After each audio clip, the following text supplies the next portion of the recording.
Hey everyone, welcome to CyberOne. This is my YouTube channel where we explore cool cybersecurity tools and networking. In this video, I will show you how to build a simple home network using Cisco Packet Tracer, a tool that helps you design and test networks. We will add PCs, laptops, a printer, and access points, just like a real setup at home. Plus, I will show you how to check if everything is connected using the command prompt. This is a beginner-friendly tutorial, so don't worry if you're new to networking. Today we're going to practice selecting and connecting devices in Packet Tracer. So let's open Packet Tracer. The application will ask us to log in. We're going to enter as guest by clicking the guest login. We'll have to close the browser that opens up and wait about 10 seconds so that we can log in as guests. After that, what we're going to do is add devices to our network. We're going to add one PC, one laptop, one printer, and one switch to 960. So where we do that is right down here. We're going to click on End Devices and add a PC to our workspace. Click on it and click on the workspace. Let's rename it PC1. Click on the name. There we go. Now we're going to add a laptop the same exact way. Add it to workstation and change it to PC2.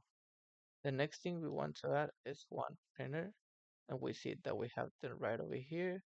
Click on it, add it to workspace, and printer one. And the last thing to add is a switch. So we're going to go to network devices and click on switches. And we're going to click on the switch 2906 switch and we're going to name it S1. So now we have all the devices. We'll begin connecting them. We'll start connecting PC2 to S1. We're going to choose the connections, this lightning bolt here, and we're going to use this black copper straight through cable. Click on it, and then we'll click on PC2, we'll choose Fast Ethernet 0, and we'll click on the switch and choose the first Fast Ethernet option we have, and we'll see the connection is establishing. We'll do the same thing for PC1 and the printer. Click on the wire, click on PC1, choose the internet, click on the switch, and as we can see, Fast Ethernet 1 is no longer available because it's connected to PC2.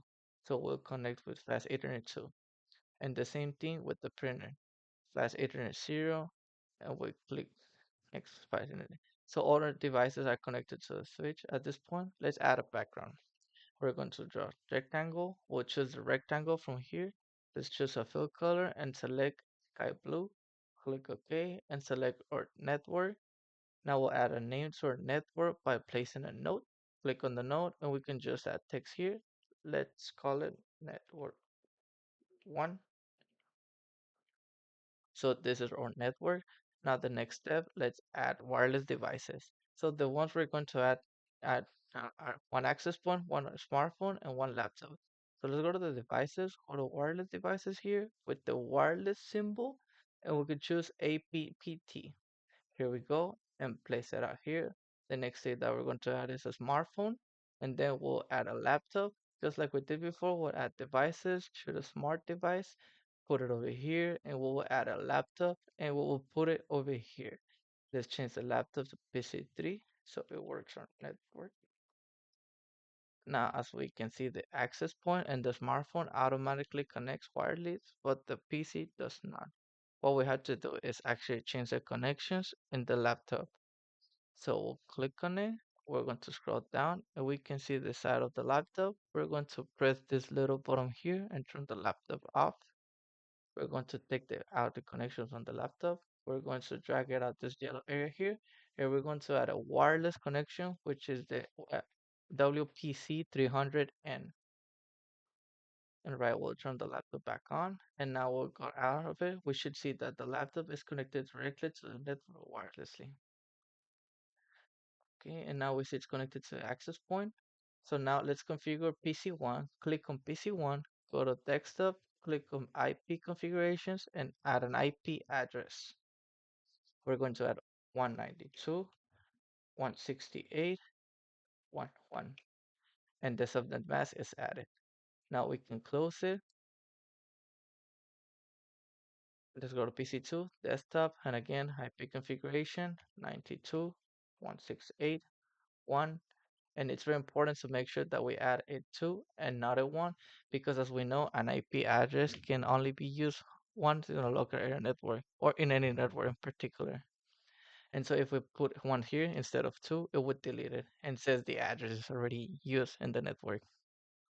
So we're going to put the one with 2 and we have to submit that, and now we can close it. Now let's go to PC1 and ping PC2. We're going to open the command prompt. We're going to write ping 192.168.1.2. And as we can see, we're receiving ping results. We have 4 sent, 4 received, 0 lost. We see the size of the packets that were sent and the results of the ping. So that's the end of this lab. Please note that if you're going to perform more packet tracer labs, do not terminate the current lab. Good luck.